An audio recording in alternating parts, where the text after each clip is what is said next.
इस लेसन में मैं आपको अपेंड क्यूरीज के बारे में बताऊंगी कि पावर बीआई में अपेंड क्यूरीज का क्या फंक्शन होता है और उसे क्या यूज करते हैं।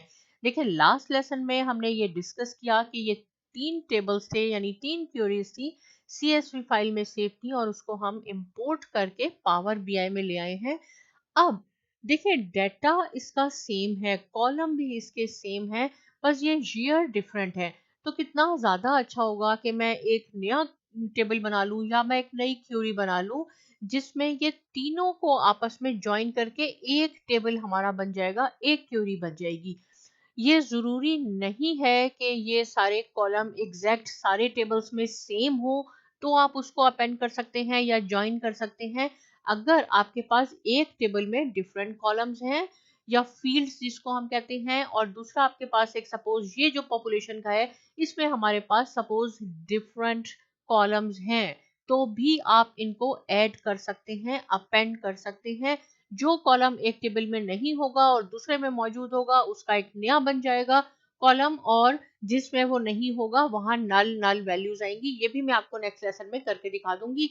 इस वक्त हम सिर्फ अपेंड के कॉन्सेप्ट को क्लियर करते हैं। अपेंड के लिए आपने होम रिबन पे जाना है, सॉरी होम टैब पे जाना है, और यहाँ देखिए आपके पास एक है मर्ज क्यूरीज और ये अपेंड है। हम इस अपेंड क्यूरीज को डिस्कस कर रहे हैं। इसको जो आप क्लिक करते हैं तो आपके पास दो ऑप्शन आ जाते हैं, एक है अपेंड क्यूरीज और एक है अपेंड क्यूरीज एज न्यू। इन दोनों में क्या डिफरेंस है ये भी मैं आपको बताती हूँ। पहले मैं बताती हूँ कि अपेंड का क्या मीनिंग होता है। अपेंड का मीनिंग होता है कि adding queries below each other, यानी इसके नीचे ये आ जाएगी और इसके नीचे ये क्यूरी आ जाएगी। सो सिंपल, आपने ऐड करना है इनको, राइट। अगर मैं यहाँ कह दूं कि अपेंड क्यूरीज, पहले वाले पे अगर मैं क्लिक कर दूंगी तो क्या होगा, अब देखिए मेरा फर्स्ट इस वक्त क्यूरी हाईलाइट हुई हुई है, तो ये जो दूसरे टेबल्स हैं ये इसके अंदर आके ज्वाइन हो जाएंगे, ऐड इसके अंदर आपकी एडिंग हो जाएगी मजीद रोज की। मैं ये नहीं चाहती, मैं कि ये जो मेरी ओरिजिनल है, ये मेरी ओरिजिनल 3 क्यूरीज है, इनको मैं बिल्कुल चेंज करना नहीं चाहती। मैं कह रही हूँ एक नई मैंने यहाँ क्यूरी बनानी है जिसमें ये तीनों आ जाए, तो उसके लिए आपने अपेंड क्यूरीज एज न्यू करना होगा। इन दोनों में अच्छी तरह डिफरेंस देख लें, मैं दोनों आपको अप्लाई करके दिखाती हूँ। देखिए, पहले मैंने किया एज अ न्यू, अब हमें एक यहाँ पे आपको एक नई क्यूरी मिल जाएगी जिसका नाम हो जाएगा अपेंड, जो भी ये सिस्टम इसका हमारे पास जनरेट कर देगा। तो अब आप देखिए यहाँ पे ये आ जाएगी, सॉरी ये तो मैंने इस पे क्लिक नहीं किया, सॉरी आ गया। अब देखें, यहाँ लिखा हुआ है कि हमारे पास 2 टेबल को आपने ज्वाइन करना है या 3 और मोर। ये मेरे पास 3 क्यूरीज हैं या टेबल्स हैं। अगर मैं इसको ऐसे करूं, क्योंकि एक्चुअली हमने ऐसे ही करना है कि ये 1950 के बाद मैं इसको करके यहाँ ऐड कर दूं और मैं इसको यहाँ ऐड कर दूं और ओके कर दूं, राइट। तो उससे क्या हो जाएगा, ये तीनों आ जाएंगे। लेकिन मैं आपको अपेंड क्यूरीज और अपेंड एज अ न्यू दोनों में डिफरेंस बताना चाहती हूँ। तो इसके लिए मैं क्या करती हूँ कि हम पहले 2 टेबल को ज्वाइन करते हैं। पहले है यहाँ पे आप अपनी पसंद से कर लें, तो पहला 1950 और उसके बाद ये 2000 है। ये दो मैंने, इन दोनों को मैं ज्वाइन कर रही हूँ और एक नई हमारे पास क्यूरी बन जाएगी। देखें, ये हमारे पास अपेंड, इसका नाम अपेंड 1 हो गया।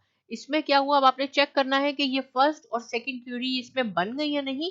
तो ये आप टाइम है इसमें आप आ जाएं, क्योंकि इसमें हमारे पास ईयर दिए गए हैं। इसको आप फिल्टर पे क्लिक कर दें, यहाँ आपके पास लोड मोर लिखा है, तो क्योंकि यहाँ ये भी लिखा है लिस्ट में बी इनकम्प्लीट, आप लोड मोर को क्लिक कर दें और ये थोड़ा सा टाइम लेगा क्योंकि ये अपडेट हो रहा है। और इसमें अब क्या होगा, जैसे ये अपडेट हो जाएगा तो आप देखेंगे कि इस अपेंड 1 में 1950 से लेके 2049 तक का डाटा आ जाएगा। तो ये मैंने क्या, ये देखें यहाँ से ये नल को अभी आप इस वक्त नोटिस करें कि इसमें नल भी है। इसको मैं बाद में बताऊंगी आपको कि इसको हमने कैसे खत्म करना है। आप नीचे आ जाएं तो 2049 तक का डाटा आ गया। किस में आ गया, ये अपेंड एज अ न्यू, यहाँ पे अपेंड एज अ न्यू, और मैंने इन दो को ज्वाइन किया। अब मैं अपेंड क्यूरीज को यूज कर रही हूँ, राइट। अपेंड क्यूरी में क्या होगा, हाईलाइट क्या है, अपेंड 1 हाईलाइट है। इसके इस क्यूरी को अब अपडेट करेंगे, इसमें ये वाला थर्ड 2050 से 2100 डाटा इसमें शामिल कर देंगे। तो ये इन दोनों में डिफरेंस है, अपेंड क्यूरीज और append queries as a new. तो इस वक्त मैं आपको अपेंड क्यूरीज करके दिखाती हूँ। राइट, मुझे उम्मीद है कि आपको ये कॉन्सेप्ट समझ में आ गया होगा जो मैं आपको बताना चाह रही हूँ, दोनों में क्या डिफरेंस है। तो इस वक्त ये हो जाएगा टू टेबल्स, यानी इसको हम अपेंड कर रहे हैं और इसमें क्या आना चाहिए हमारे पास 250 डाटा। अब हम इसको ओके कर देते हैं। अब देखिए इस वक्त मैंने एज अ न्यू नहीं सिलेक्ट किया था, जो हाईलाइट था उसके अंडर वो चीज आ जाएगी। तो इस तरह क्या होता है कि हमारी जो ओरिजिनल क्यूरीज हैं वो बिल्कुल डिस्टर्ब नहीं हुई, बाद में अगर आपको जरूरत होगी तो हम उस पर काम कर सकते हैं। राइट, अब हमारे पास ये हो गया। अब आपने चेक करना है कि वाकई में हमारे पास 2100 तक डाटा आ गया, तो आप टाइम पे जाएं, इसको ओपन करके देख लें। यहाँ पे फिर आपने लोड मोर करवाना है। एक बात याद रहे, मैं डाटा टाइप का भी अभी आपको बता देती हूँ, इसी वीडियो में बता देती हूँ कि समटाइम्स ऐसे होगा कि आप यहाँ पे अगर ए बी सी लिखा होगा समटाइम्स, और दोनों कभी दो डाटा टाइप आ जाते हैं, तो उसको आपने क्या करना है कि इसको 1 2 3 में कन्वर्ट कर ले। अदरवाइज यहाँ पे आपको समटाइम्स एरर आ जाएगी या यह नहीं दिखाएगा कि 2100 तक आपका डाटा है। तो ये डाटा टाइप भी सही होना चाहिए।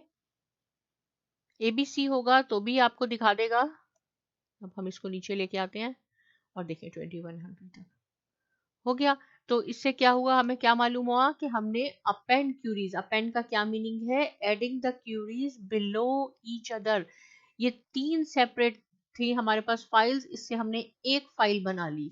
राइट, सारा डाटा हमारे पास एक फाइल में आ गया। कहाँ से आया, होम के पास जाएंगे, होम के बाद अपने append queries, append queries as a new से न्यू बन जाएगी, और अपेंड क्यूरी करेंगे तो जो हाईलाइट होगी उसके नीचे आ जाएगा। अब आपका काम है कि आपने append query as a new करना है, और इन तीनों को, जैसे मैंने आपको बताया कि दो टेबल ज्वाइन किए थे, आपने तीनों को एक शॉट में करना है ताकि आपकी प्रैक्टिस हो जाए।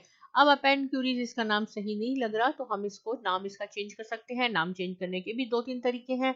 पहला तरीका यह है कि आप इस पर डबल क्लिक कर दें और यहाँ आप जो भी नाम देना चाहते हैं वो लिख दें। सेकेंड मेथड इसका है कि आप इसको राइट क्लिक कर लें।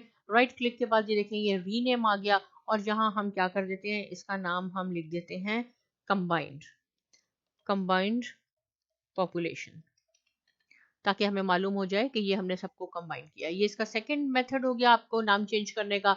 और थर्ड ये है कि यहाँ से भी आप इसको डिलीट करके चेंज कर सकते हैं। तो मुझे उम्मीद है कि अपेंड क्यूरीज का पावर बीआई में बहुत इंपॉर्टेंट कॉन्सेप्ट होता है, क्योंकि हम आगे जाएंगे तो आप सीखेंगे कि दो या दो से ज्यादा टेबल आ गए, क्यूरीज आ गई, कैसे उनको अपेंड करना है। बहुत सिंपल है, होम पे जाना है, अपेंड क्यूरीज पे करना है। इससे रिलेटेड कोई क्वेश्चन है आप पूछ सकते हैं। साइमा अकेडमी को सब्सक्राइब कीजिए और बहुत शुक्रिया।